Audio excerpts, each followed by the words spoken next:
സ്നേഹമുള്ളവരെ, ഇന്ന് ദുഃഖവെള്ളിയാഴ്ച, good Friday എന്ന് ഇംഗ്ലീഷിൽ പറയും, നല്ല വെള്ളി.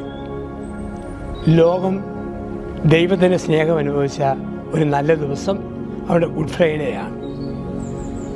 ദൈവത്തനായ മിശിഹ പീഡകൾ സഹിച്ച് മരിച്ച ദിവസം, അതുകൊണ്ട് നമ്മൾ പറയും ദുഃഖവെള്ളി. ഇന്ന് ചില ആത്മീയ ചിന്തകൾ നമ്മുടെ ഹൃദയത്തിൽ നമുക്കൊന്ന് നിറയ്ക്കാം. കുരിശിൽ യേശു മരിക്കുമ്പോൾ സൂര്യൻ ഇരുളു. യേശുവിൻ്റെ നഗ്നത കണ്ട് ആസ്വദിച്ച ലോകത്തിൻ്റെ മേൽ ദൈവം ഇരുളു വീഴിച്ചു. ഇനി തൻ്റെ പ്രിയപുത്രൻ്റെ നഗ്നത കണ്ട് ആരും ചിരിക്കേണ്ട, പരിഹസിക്കേണ്ട. ദൈവം കാണിച്ച കരുണയാണ് പ്രപഞ്ചത്തിലുണ്ടായ അന്ധകാരം, ഇരുട്ട്. ഇന്ന് ഇരുട്ട് പതിക്കുന്ന ലോകത്തിലാണ് നമ്മൾ ജീവിക്കുക. പല പല വിധങ്ങളിൽ ഇന്ന് ഇരുട്ട് സഭയിൽ, സമൂഹത്തിൽ, വിവിധങ്ങളായ മതങ്ങളിലൊക്കെ ഇരുട്ട് പരക്കുന്നു. ദൈവത്തെ എവിടെയെല്ലാം പരിഹാസ വിഷയമാകുമോ അപ്പോഴെല്ലാം ജീവിതത്തിൽ ഇരുട്ട് പരക്കും. ദൈവം അവഹേളിക്കപ്പെടുമ്പോൾ, ദൈവമഹത്വത്തിനും ദൈവനാമത്തിനുമായി ജീവിക്കുന്നവർ അവഹേളിക്കപ്പെടുമ്പോൾ ഒരു ഇരുട്ട് പരക്കും. അന്ധകാരം പരക്കുന്ന ലോകമായി ഇന്ന് ലോകം മാറുന്നെങ്കിൽ ദൈവത്തെ പരിഹസിക്കുന്ന ലോകത്തിന് നടുവിലാണ് ജീവിക്കുക.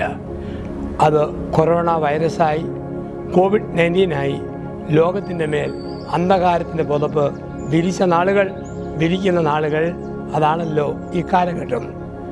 ദുഃഖവെള്ളിയാഴ്ച നമ്മോടൊക്കെ പറയുന്നു, ഒരാത്മശോധന ചെയ്യുവാനും ദൈവത്തെ പരിഹസിക്കുന്ന, ദൈവത്തെ നിഷേധിക്കുന്ന, ദൈവത്തെ വെല്ലുവിളിക്കുന്ന സംസ്കാരത്തിൽ നിന്നും അങ്ങനെയുള്ള വ്യക്തികളിൽ നിന്നും അകന്നു നിന്ന് ദൈവത്തെ നോക്കി ജീവിക്കാൻ, ദൈവത്തിലേക്ക് പ്രയാണം ചെയ്ത് മനുഷ്യരായി ജീവിക്കുവാൻ ദൈവം വിളിക്കുകയാണ് ഈ ദുഃഖവെള്ളിയാഴ്ച നാം ഓരോരുത്തരെയും. ദുഃഖവെള്ളിയുടെ ഓർമ്മകളിലൂടെ നമ്മൾ കടന്നു പോകുമ്പോൾ ചില പ്രത്യേക ശബ്ദങ്ങളെ, ചില പ്രത്യേക സ്വരങ്ങളെ നമ്മൾ തിരിച്ചറിയണം. യേശുവിനെ വധശിക്ഷയ്ക്ക് വിധിക്കുവാൻ പീലാത്തോസ് തീരുമാനിക്കുമ്പോൾ അദ്ദേഹത്തിൻ്റെ ഭാര്യ ക്ലോഡിയ എന്ന് പറയുന്നു, ആ നീതിമാനെ പ്രതി സ്വപ്നത്തിൽ എനിക്ക് ബുദ്ധിമുട്ടുണ്ടായി, അന്യായമായി അവനെ വിധിക്കരുത്. ഒരു ഭർത്താവിൻ്റെ തെറ്റ് ഭാര്യയുടെ ഉറക്കം കെടുത്തു. ഒരു വ്യക്തിയുടെ തെറ്റ് അവരുമായി ബന്ധപ്പെട്ടവരുടെ ഉറക്കം കെടുത്തു. പീലാത്തോസിൻ്റെ തെറ്റ് ക്ലോഡിയയുടെ ഉറക്കം കെടുത്തി എന്നാണ് പറയുക. ക്ലോഡിയ പറഞ്ഞു, ആ നീതിമാനെ അന്യായമായി വിധിക്കരുത്, ന്യായമില്ലാതെ വിധിക്കരുത്.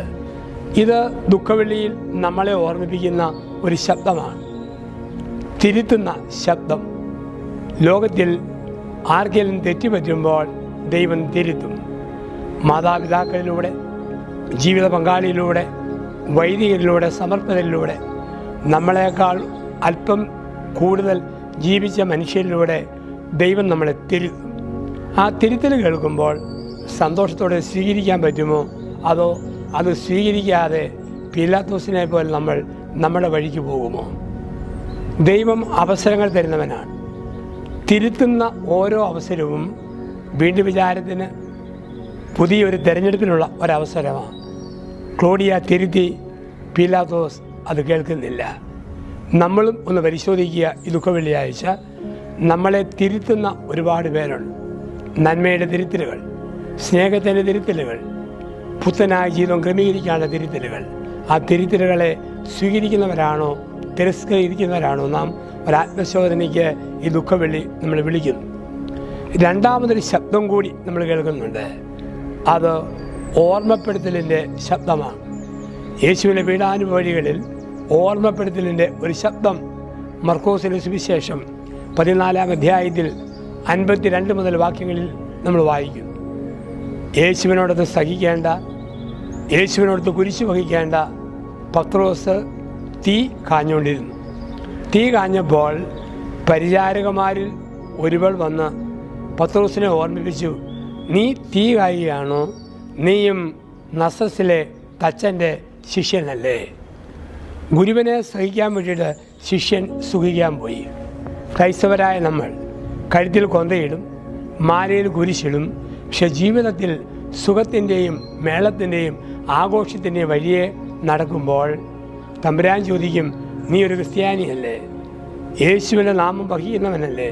നീ ഇങ്ങനെ സുഖിച്ചാലോ, നീ ഇങ്ങനെ രസിച്ചാലോ? നിൻ്റെ ഗുരു സഹിക്കാൻ പോകുമ്പോൾ ജീവിതത്തിൽ മറ്റു മനുഷ്യർക്ക് ദുരിതങ്ങളും വേദനകളും ഉണ്ടാകുമ്പോൾ, ഒരുപാട് മനുഷ്യർ ജീവിതത്തിൽ തളരുമ്പോൾ അതൊന്നും പരിഗണിക്കാതെ എൻ്റെ തീറ്റ, എൻ്റെ കുടി, എൻ്റെ മേളം, എൻ്റെ ഉല്ലാസം, എനിക്കൊന്നിനും ശ്രദ്ധിക്കേണ്ട കാര്യമില്ല, എൻ്റെ സൗകര്യം പോലെ, എൻ്റെ ഇഷ്ടം പോലെ ഞാൻ ജീവിക്കുമെന്ന് തീരുമാനിക്കുമ്പോൾ നമ്മളെ ലോകം ഓർപ്പിക്കും, നീ ക്രിസ്ത്യാനിയല്ലേ, ഇങ്ങനെ ജീവിച്ചാൽ മതിയോ? നീ ഇന്ന വീട്ടിലെ ആളല്ലേ, ഇതുപോലെ പോയാൽ മതിയോ? ഇന്ന ഓഫീസ് വഹിക്കുന്ന ആളല്ലേ, ഇങ്ങനെ പോലെ അങ്ങനെ ശരിയാവുക?